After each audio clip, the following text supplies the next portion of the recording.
Okay, sorry for the break in transmission. Don't really know what happened there.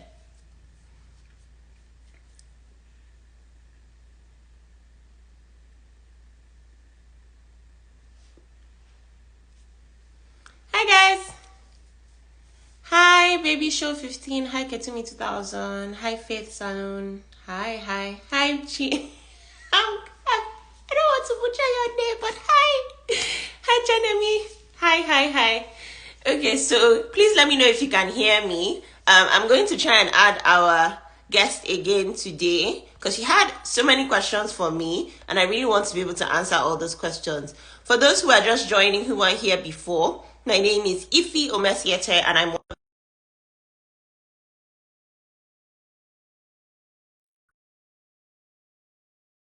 we're going to start hosting sessions to have conversations about your child's immunity, ways to help boost your child's immunity because it's the cold season. We're all in different parts of the world. Wonderful. Wonderful. Thank you, Kitumi 2000. We're all in different parts of the world, and essentially, we want to make sure that you are doing all you can to keep your child out of hospital and constantly having cold, catarrh, whatever the case may be. Okay? So, I'm trying again to add our guest. I'm not sure what's going on today, but I do have questions that I want to answer. So I'm going to pull those questions out and go ahead and essentially, there we go. I think she'll be joining us soon. So I have a bunch of questions I want to be able to answer and essentially just have a conversation around building your child's immunity. And if you have questions, please feel free to ask me. Feel free to chime in. Feel free to put your own 2 cents into it. Okay?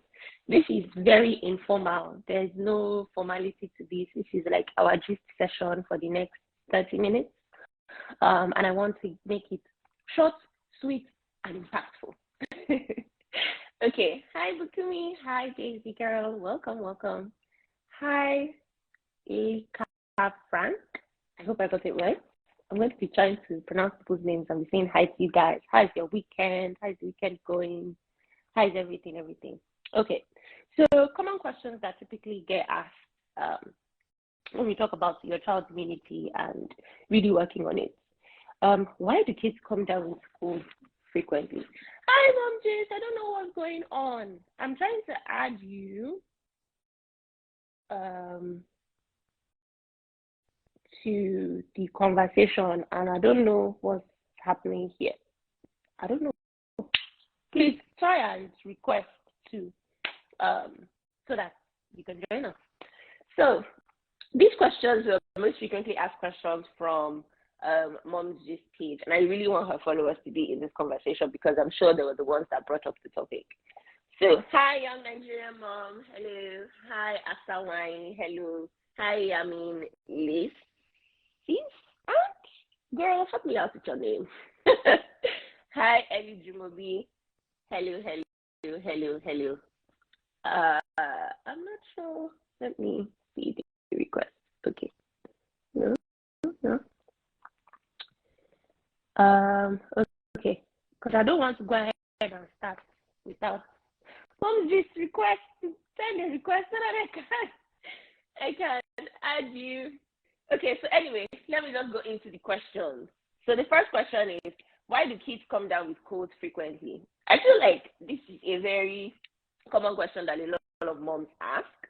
And it's a valid question, but I'll tell you why it is not a relevant question. So it's valid, like your feelings are valid. It's a question we should ask. But the reason why it is not valid is because it's not really relevant. Every child is going to have a cold. Frequency is now dependent on factors like the child's genetics, the child's environment, and the child's nutrition, right? Which is what we're very big on at Nutrition for Kids. So when you say cold, what does cold mean? Cold is a viral infection that occurs in almost every child. Now, some children might not have theirs in the first 2 years. Some people might have that every 2 or 3 months in the first 2 years. But the point is, at some point in some child's life, they are going to catch a cold. Now, the frequency is very dependent on the three factors that I talked about: their genetics, their nutrition, and their environment. Now, a child's typical environment consists of school and home most times, or any other home that they go to regularly. And their genetics is not anything they can control. Now you marry, now you born. They don't really get a choice as to whose genetics they have control over, which is why one of the biggest things I always tell my patients, and I always tell moms in Nutrition for Kids, is make it a point to find out about your family's medical history. Don't just walk around life and say, oh, I know mommy and daddy had, that your own parents had, or grandma and grandpa, they have hypertension, they're already on medication. One person has diabetes, the other person is used to have small migraine. Oh, all these things are genetics, right? And genetics means that any kind of non-communicable disease can be hereditary, especially in the environments that we find ourselves in today. So make it a point to ask questions and find out who has what in which person's side of the family, because most likely your child is going to pick up one of those genes, if not all of them. Some of us are unlucky, we want to pick up all the genes that are not good. That doesn't mean that the gene has to be turned on. So something beautiful about genetics is it's a switch. It can either be on NEPA or off light. Make sense? So you can actually turn on a gene to be good or turn it off, right?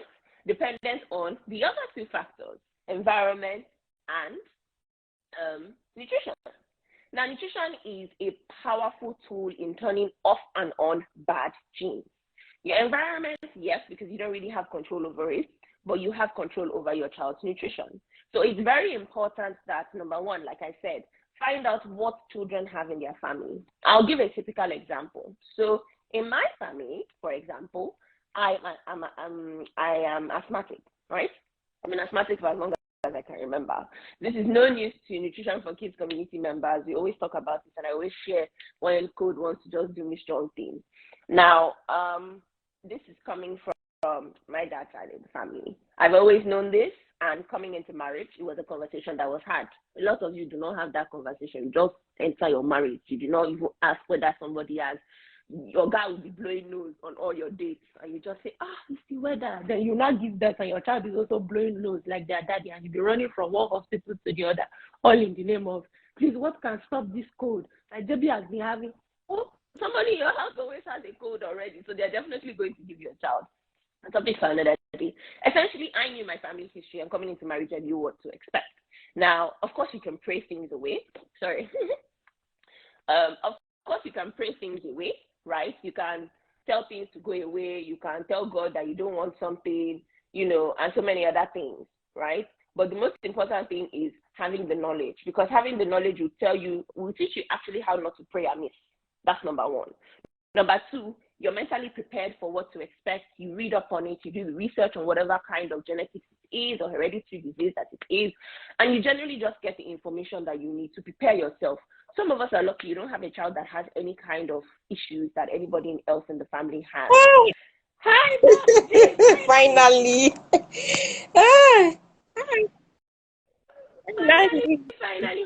So I can hear you. I don't know too. Oh, goodness me. Hey, I can't still tell what's happening. It has been a... Do you want to try and come off and come back in? Maybe. Try that. At least yes. Is working. Oh. Okay. So, as I was saying, so while we're waiting for Mom just to come back, we'll keep talking about genetics. It is so important that you find out about your family genetics. Okay? Don't take it for granted. Yeah, we can see you. Please come okay. to us and come back. Finally.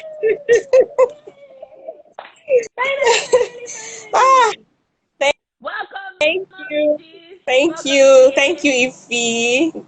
The Kids Nutritionist. Nutrition for Kids. Yes. Thank you.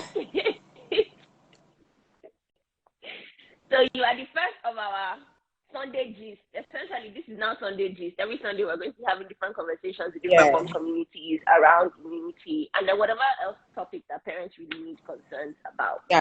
Hope your Sunday It was. I good. had a relaxing Sunday today. Okay, good.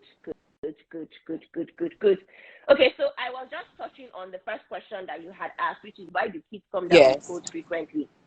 And I was essentially just trying to let parents know that you need to know about your family genetics, because a lot of the issues that a lot of children have stems from genetics. Yeah. Welcome, birthday, Angie.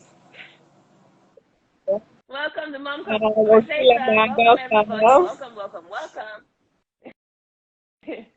Okay, so I was just saying that, yes, like I mentioned, it's so important for people to know their family genetics, right? Why should you get into a marriage or start having children without knowing? I mean, the biggest one a lot of people are concerned about is genotype, which is valid, right? But there are other things that you will not know if you don't ask or if you don't give information. Like, for example, I use myself as an example. I've been an asthmatic patient for as long as I can remember. Nutrition has helped me a lot. Like, if I tell you, you won't know, right? But knowing that information going into marriage, I obviously had that conversation with my husband, and I prepared myself in regards to what could happen with my children. And unfortunately, my daughter, she's not asthmatic, but she definitely has respiratory issues from time to time. Now, if I had gone in blindly, right, I would have been like every other mother, running from one hospital to another, breaking my head, screaming at night, shouting to God, why did you do this? But I already started doing the research to find out the possible links between what I have and what she could have and what happens in our family, right? So, for example, asthma is, I call it the gift that keeps giving that nobody wants, because you can have allergies, you will have eczema, you will have intolerances, there will be certain things you can't eat, there will be certain games you can't play, the weather will affect you. So all these things were things that I told myself, oh, okay, well, I know this about myself. I could have a child that might potentially have it higher or less. Let me prepare, Now, we can say God forbid all you like, right? You can say it all you like, but if you are not prepared for it, it will slap you in the face, which is happening with a lot of parents. We've had community members, especially during like the PEDS challenge. So we will have people that join the PEDS challenge. For those who don't know what the PEDS challenge is, the PEDS Nutrition Challenge is a 2-week program that we host twice a year that provides everything you need to know about nutrition for a lot of families, and the next one is coming up. Now, it's a huge eye-opener for a lot of people. The reason why is because we don't touch on just nutrition, we touch on all the aspects that affect nutrition. And this conversation around immunity is such a big one, because a lot of people ask that question. Frequent cold. Cold is a normal part of life, whether you like it or not. Bacteria is around us and is viral. Now, the frequency, like I said, is really dependent on the child's genetics, the child's environment, and the child's nutrition. If you don't know the genetics of your child, you can feed your child all the best things in the world, give them the best diet. Genetics will still overpower nutrition if you are not aware of it, because it will always come to you as a shock, right? And so that's why I'm hammering on genetics. Nutrition, yes, that's what we do in nutrition for kids. You want all the best recipes and, how to feed your child right, definitely join us. But if you don't know your family genetics, that's not going to help you. Now, I also want to quickly mention that as much as I've hammered on this topic, like I said, nutrition did save me, and it has saved my daughter a whole lot, because things that would have been sending me to hospital on a regular basis are no longer issues. So to really answer that question, it's not about the frequency, it's about the factors that affect the frequency, because cold will happen. Everybody will catch cold. Everybody should just accept that you will catch cold. It's part of life, right? But the frequency to which you will catch cold is really dependent on those 3 factors. Okay, if you have a question for me, because I have all your questions. Okay. All right, I've heard what all you said. So I wrote them down. Aside sending them to you, I also wrote them down. Okay. John, when I posted this flyer, immediately someone asked me, okay, my sister precisely, she asked and said, I just enrolled my daughter for school and she has come down with cold. Why? So like going into school is like one of the packages we get when we admit our children into school is the cold. It's either it's catarrh or it's cough. So why? So let me say this. It's not a package if you do not prepare the child beforehand. You see, a lot of the things that are common to us are not common to everybody, right? And the reason why I say that is, you say this thing about preparation, we take it for granted as mothers.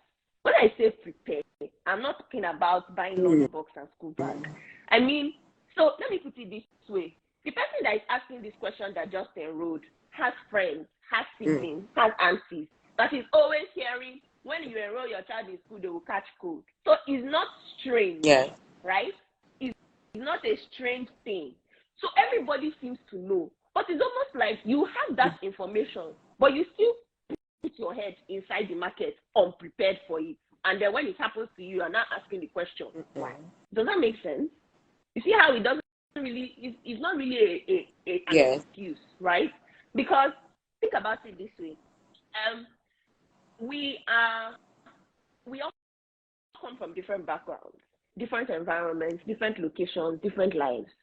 And school is a melting pot of all these different things. So you can be doing wonderful at home. Another mom might not just have it all together. And your child is going to be in the same class with that person. So why cold and catarrh will fly left and right is because bacteria is in the air and bacteria is in the environment, right? It's going to fly left. Sorry. Yes, open the door. Yes? Your what? I'm using it. Can I help you? Oh. Okay, bye. Do you need something? So let me understand, because you're not problem, no problem at all. Not lady in my house is giving me. Can I help you? Yes. To do what? For. Okay, bye. Okay. So as I was saying, ahead. So yes, so somebody said Dimma Umendu. Yes. So that's what I'm saying. But we all know, and I agree with you that not everyone knows that. But you see, the problem with that thing is that you're going to an environment that is different from your own. Even we, like if you go to a different state, right? Maybe you're in a particular state as an adult, and you go to a different state, you experience something in your body that is different. Maybe it's colder there. Maybe it's hotter there. Maybe there are more mosquitoes biting you. You know, you experience something different. So the assumption that we constantly make that when you send your child to school, they will not experience something different is unpreparedness. Do you understand? For example, you know that your child is going to go to school, so you need school bag. You know your child is going to school, so you need lunchbox.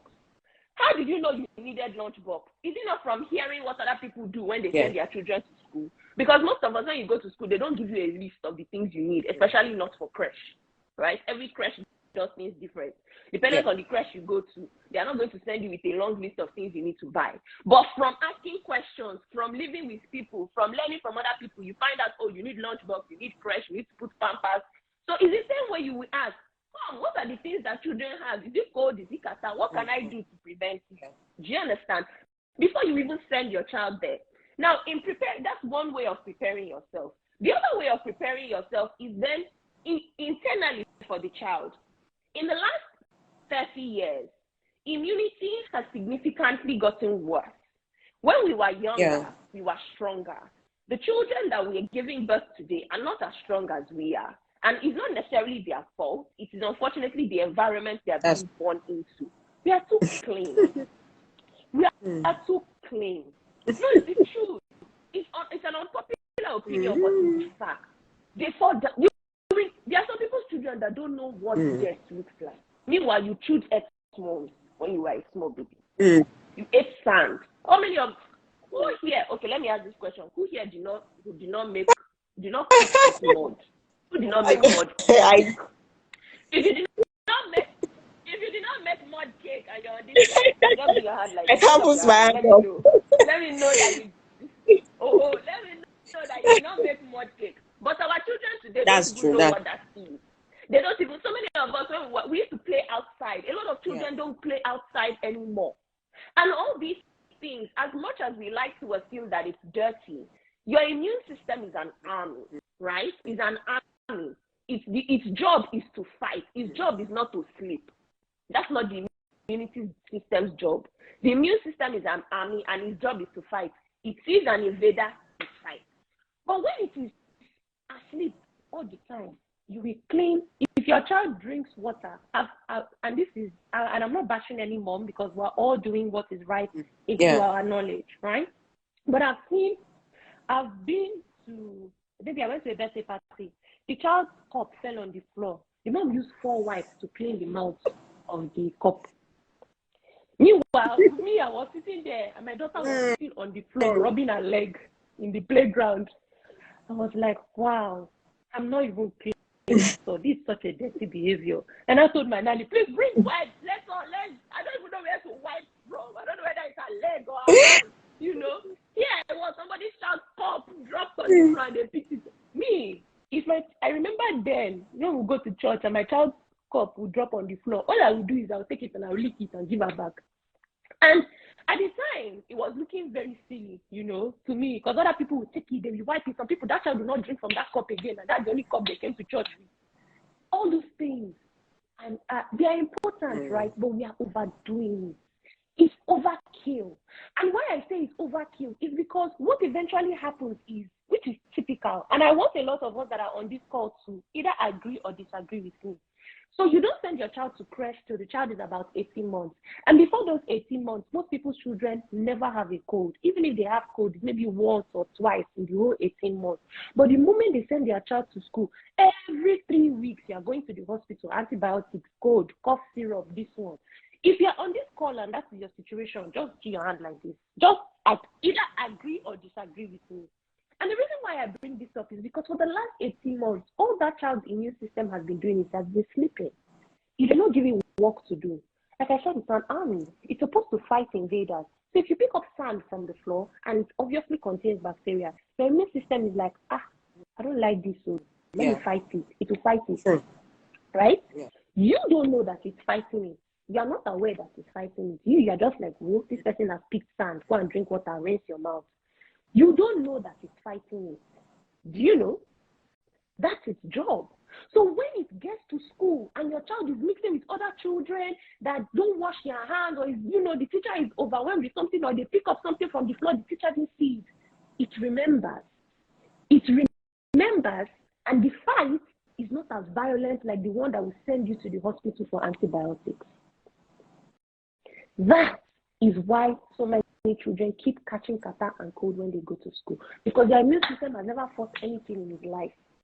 It does not even know what bacteria looks like. So when he gets to school, it's just like, whoa, we're going to fight everybody. Just everybody that is come to our front that does not look like our body, we're going to fight it. That is the reason why it is common for children to literally catch cold and catarrh when they go to school.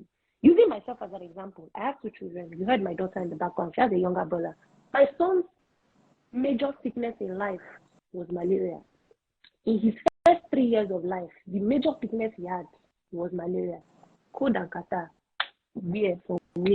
Meanwhile, his sister, who, like I mentioned, probably picked up my genes, used to have her own back to back, and they lived in the same house. It's not like we are living separate. They lived in the same house. She will be fighting something. His body will be looking at her like, are you fighting something? Sorry, we are already ready for the fight. Anything you throw to us, we'll throw it back to you. Literally. That was how my son grew up. So that conversation of code, kata, was not, I didn't deal with it. In fact, if my daughter hadn't picked up my genetics, I probably would have never dealt with it. Why? Because I let my children play with sand. They used to go outside. I was not mopping my floor like a crazy person with bleach and vinegar and all these other things. Now, if you own a school or your child goes to school, you definitely want to be wiping down the toys and making sure children are not putting things in their mouth, of course, because it's a lot of children from different backgrounds. But when your child's immune system is prepared for the fight is less. The fight is less. So I hope that answers that question. It gives a lot of you something to think about. It does. Okay, thank you so much for the answer. So we can link it up to, we can say that it's lack of exposure to an extent to these bacteria. To some degree, yes. Okay. Yeah, to some degree, yes. I mean, it's not the case for all children. No. I'm not saying don't be clean, right? Don't just turn your Don't. child into a hair.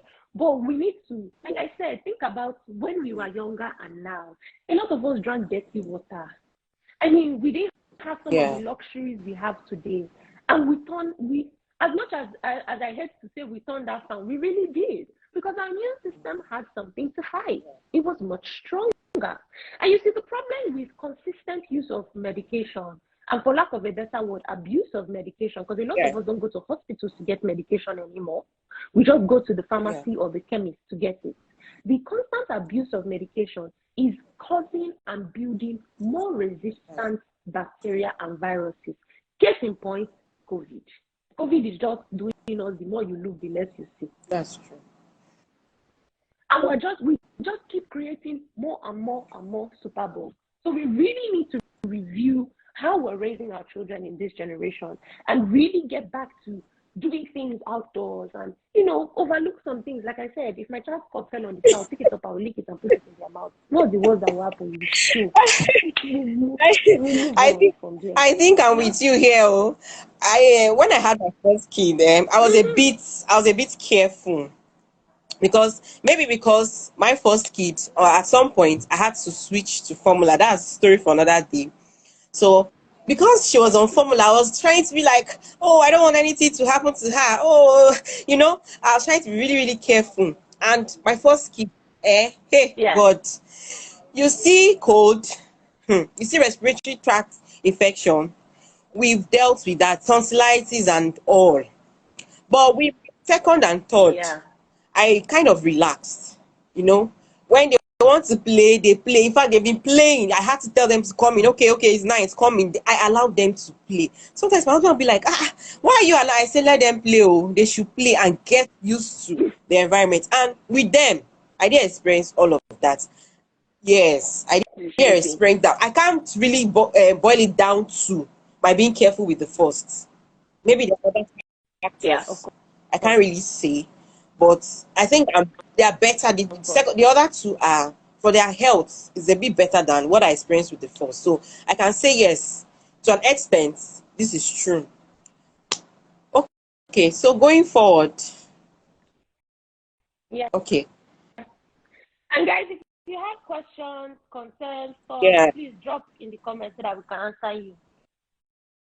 okay, so going forward, I think we have known the causes of cold. Now let's ask for the solutions because we don't want to be going to the hospitals or going to the pharmacy to get drugs because we have known right now that it brings down the immunity and causes resistance to these medications or to these bacteria. So what Mm-hmm. are the Mm-hmm. home remedies? What can we do when our kids come down with cold? Okay. So I'm going to talk about my top three ones that I always do and always work. And then I will talk about the importance of timelines. Number one, lemon, ginger, and honey is my go-to anytime, any day. Now that's obviously for children who are 1 Okay. year and above. The magic it works is unbelievable. Warm water, lemon, and honey, and ginger. I usually boil. So how I get the warm water is I usually boil the ginger. Mix that. I think on Nutrition for Kids, we have the recipe on our page. You can check my YouTube channel, the Kid Nutrition. In fact, if you send message now, they will drop the link for you, just so that you can have access to the recipe of whatever that is. And I think it gives you the breakdown of the ratios and all that. Then the second one is black seed oil.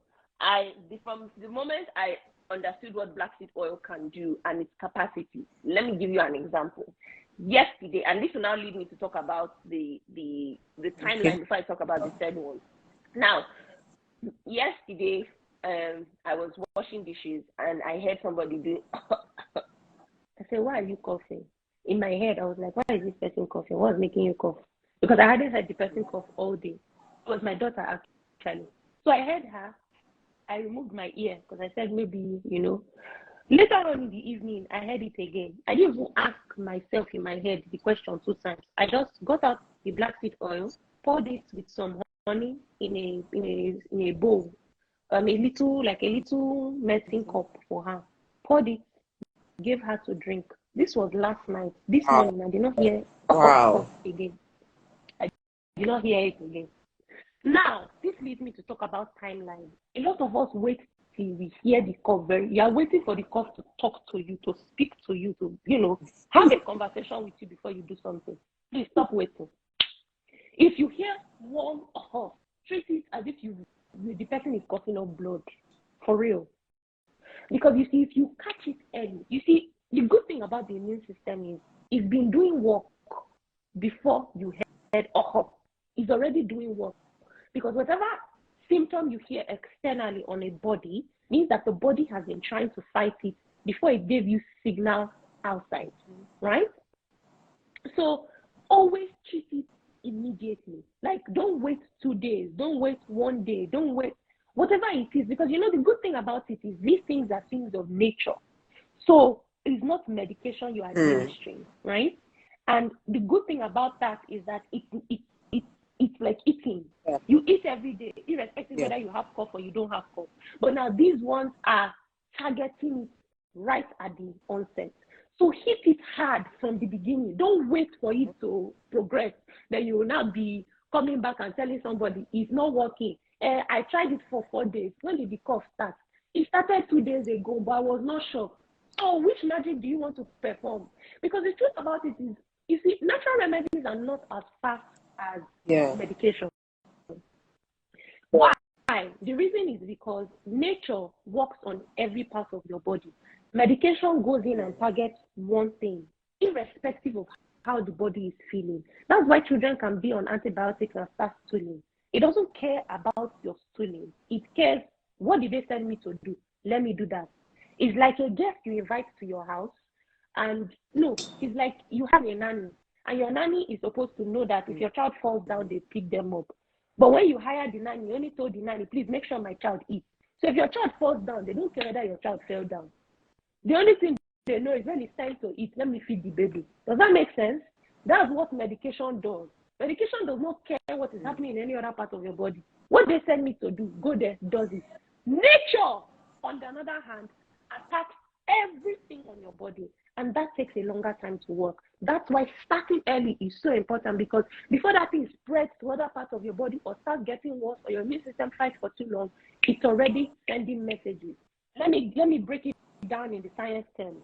Honey has a lot of antibacterial properties. Antibacterial properties attack specific bacteria in the body. Now, it is not as potent as antibiotics, but it gets the job done. So what it does is it goes into the body and says, hey, this are not working. Pineapple, also something that has an enzyme called bromelain that has very high antibacterial properties. It's a protein. Now it breaks down into the body and says, this thing here should not be here, detach. This thing here is not supposed to be here, detach, and sends it out of your body. But you see, it needs time to process it. So I'm using honey and pineapple because for children who are younger than 12 months, pineapple is your next best option, right, for a sweetener. Or orange or pineapple, orange juice or pineapple. So if you are doing that lemon, ginger, and honey recipe, just switch honey for pineapple or orange juice, and it should do the work, right? So now, the reason why I mentioned timeline again is because you see that black seed oil, it works wonders, but it needs time to do its job.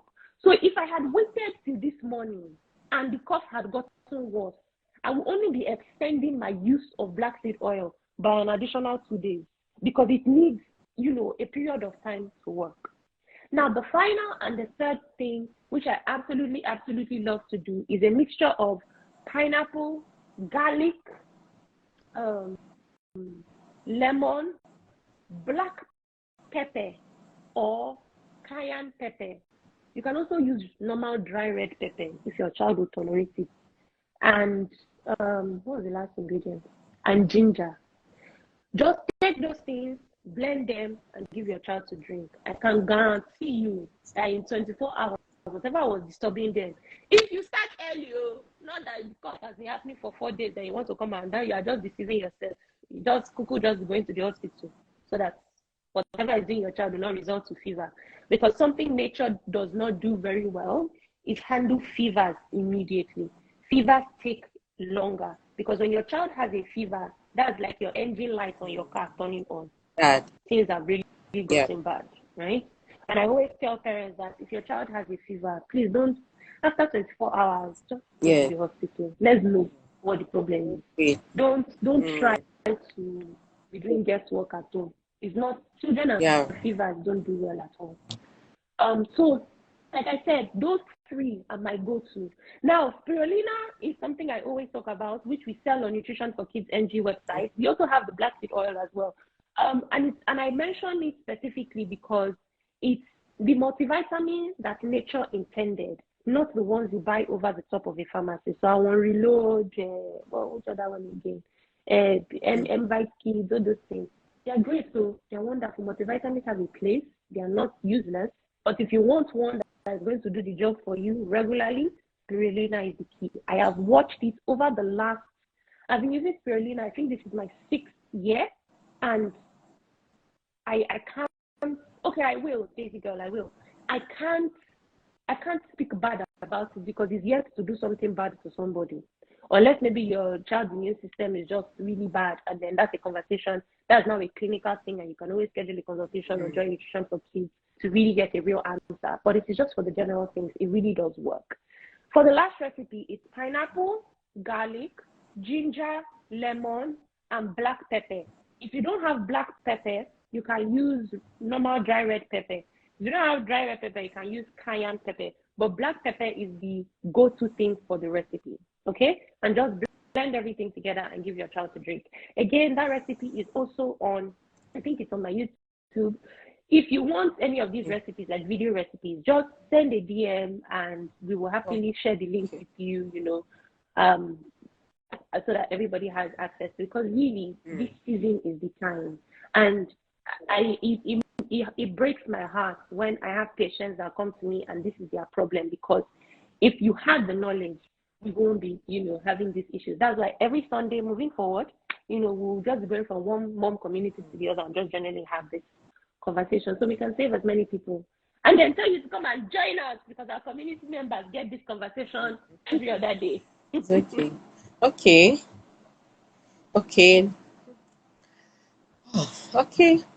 So, next question. Are there preventive measures? Yes, there are preventive measures. The first one we talked about is knowing your genetics. The second one is your environment. Unfortunately, we can't control all the environment, but you can to some degree. Number one, your house. Be mindful of the things that are in your house, the chemicals you use to clean, all those kind of things. And then the third one is nutrition. I'm going to spend time on talking about nutrition. We treat nutrition as a secondary thing. Meanwhile, it is the foundation for life. I repeat that it is the foundation for life. If you screw up with your child's nutrition, you will screw them for life. It's not up for debate. Statistics have shown it, and it is evident in the world today. Honey be added to that to make it sweet. The pineapple is enough to make it sweet. Buy a sweet pineapple. Don't add extra honey. Because if you're adding honey, then it's not going to be good for children who are younger than 12 months. So, like I said, nutrition is the foundation for life. One of the things that we love to do at Nutrition for Kids is we start you from the beginning. We break it down. Because you see, remedies are fun. You know, you can go, like I said, these remedies are giving it to you for free. That's not where the problem is. Understanding why you need a remedy and understanding what is leading you to a remedy is where the cocoa is. If you don't feed your child adequate amounts of vegetables and fruits on a regular basis, you will need remedies all the time. You will be on every single page out there looking for remedy for cold, cough, and catarrh, simply when you could have just been adding more fruits to your child's diet. One of the things nutrition does for you is it just resets the body, right? It resets the body in the sense that it prepares the body for the worst because you're feeding your body what it deserves, the right portions of food, the right nutrients, you know, the right ingredients. And it doesn't have to be anything complicated. You know, one of the things I'm beginning to learn to understand is, and this, I'm going to say this specifically to moms who are about to leave Nigeria, have left Nigeria, or they are about to cross, gather knowledge. Gather knowledge. If you leave Nigeria and you don't gather knowledge, what will meet you is not a curse, not a swear. I'm not scaring you, but you will struggle in the first few months. And it is because it is a different environment and different kind of experience with food. You see, in Nigeria, we are blessed beyond measure when it comes to food. Our food is pure. You see this thing where you go to the market and you buy yam, and the yam, and you can price the size of yam, you can price and they give you the yam, and you go home and you eat the yam. Just say a prayer for your country, because you got yam that grew from the ground. Some people outside of Nigeria eating yam they grew in a lab. So people are eating yam that has traveled, I don't know whether it's 10 months on the ocean, and they were adding something to it to keep the yam fresh. Just thank God that you get to eat yam that farmer grew from the ground and just put it in front of the market woman. Same thing applies to your vegetables. Do you know, let me give a typical example. So I studied in the US and I ate bread all the time. I went and I did a child psychology course in the UK. And when I got there, I bought bread. Now, the shops were far from my house where I was staying. So I remember buying bread once and keeping it in my apartment. I forgot it. And I came back and it grew mold. I was so angry. I was like, God, what is this? That's all my money for this bread I've wasted. Meanwhile, and you know why I was upset? Because in the US, when I buy bread, it does not expire. It will be like that. So I'm not joking. The bread will be like that. So 4 months will pass. Bread will be like that. And you too, you use your 2 eyes and look the bread and say that you are eating bread. Hey. And then on top of that, you now go and add peanut butter that you don't know where the peanuts came from or whether it's actually real peanuts. So we take so much for granted. We take so much for granted. And that's why I said gather knowledge. Because you see, if you knew this piece of information prior to doing your Japa journey, you will know that, okay, there are certain kinds of bread I will not buy because some are worse than others. Does that make sense? You will get there and you say, because another thing is a lot of children who are never constipated in Nigeria get to the abroad and become very constipated, or start having serious bowel issues, or you find yourself trying to fix things that you were not fixing before when you were in Nigeria. And we don't have this honest conversation. I feel like a lot of people who travel abroad don't have this honest conversation. They are more focused on, okay, where will you get a job, or you will still be looking after your children and be shaking. The children will be, if you forget the children, I'll be chasing the work. No. A lot of us, our children suffer. A lot of us, our children become picky eaters. A lot of us, our children become more sick than usual. But because healthcare is so much easier to access, you find yourself going to the hospital more typically than you would know. Or you now come and find out that your child has something you didn't know was there before. Meanwhile, it was the kind of food you were eating in Nigeria that was, like I said, holding the switch of that thing. The switch was begging to be turned on. For example, things like speech delay. The switch has been begging to be turned on for so many years. But because your child was eating real good food, the nutrition held the switch down. The moment you cross, that switch will just be like this. On NEPA on speech delay. And then we are like, what happened? It wasn't there before. Oh, we started having a concern. The diet changed. The kind of food changed. The chemical structure of the food changed. So please take nutrition seriously. If you have questions, if there's more knowledge you need to gather, one of the things we are going to be doing with the Peach Challenge that is coming up is we're really going to be focusing on a global perspective. Because originally we were more focused on moms who are in Nigeria, but a lot of people have left, we can't deny that fact. And I think we need to get to the point where we need to start teaching people how to still live the same way as you were living when you were in Nigeria. I think it's so important because at least you have peace of mind. Your children will eat better. Because a lot of the things that are happening is because of convenience. The things that you will not try to feed your children in Nigeria, all of a sudden you reach there and they'll be eating it. I remember someone bought, I think it was bacon, and I got to the store and the bacon, you don't need to cook it. It doesn't need to be fried. It doesn't, just put it in your microwave, it's done. I say, how did they cook it? Why does the thing still look like this? Can I eat it raw? You know, you ask, Mm. a lot of us don't ask this question. Oh. We're just like, wow, this is going to save me 15 minutes, 20 minutes in the morning. Do you know what is inside that is saving you 20 minutes and 15 minutes in the morning? Do you know what you will still miss in the front that you've been feeding your child that's been saving you 20 and 15 minutes this morning? We need to start asking ourselves real and honest questions. Because you see, the things that we thought could not meet us in Nigeria, we are going to go and meet them now. With the migration that is happening across country, a lot of us are going there to go and meet those things we were saying, God forbid, in Nigeria. And it's going to happen much faster. We were not expecting it, but in the last couple of years, I've seen more children who are hypertensive. I've seen more children who are diabetic. I've seen babies coming down with diseases they have no business coming down with. And I am just a nutritionist. I'm not even the doctor. So if a doctor should tell you what they are saying, it is well. Yes. Take nutrition seriously. If you want to build your child's immunity, if you want to protect your immunity, gather the knowledge and take nutrition Thank seriously. you so much. I think you've touched areas. Welcome. I think you've touched all areas. They are not putting down their questions. I don't know. Let them put down questions because I think all the questions I asked. Please put questions down. No, let's use this opportunity well. Yes, so because after this, it's the next one, then is in another place. But if you want to catch all the sessions, if you missed this and you want to watch it again, it's going to be on our YouTube channel, our Nutrition for Kids NG YouTube channel, and you can catch the replay of this session. So please ask questions. Please ask questions. If you have questions, ask questions.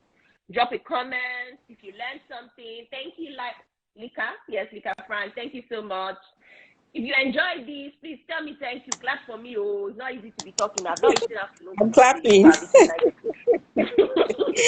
I've enjoyed it too. I really enjoyed it. It was really a nice one. I learned a lot. So I will stay glued to your page. I've been glued to the Nutrition for Kids. Yes, please. I'm sorry, the Kids Nutrition is your other page. No, please, you people should stay glued. Yeah, my other page. You people should come and glue to the Nutrition for Kids page because when we start announcing the Kids Challenge, like I'm actually looking forward to this edition. I mean, I look forward to every edition because it's my favorite class to teach. I love it. But you see this edition, we are targeting everybody, and we want everybody to be a part of it, no matter where you live in the world. It's a good one. Thank you so much. Thank you so much. I believe we learned a lot. Thank you. Thank you, Daisy. Guys, it has been such an honor being here. If there are no questions, I'm going to release. Thank you. How do you pronounce your name, Patience? Oleste 07. I'm going to assume that.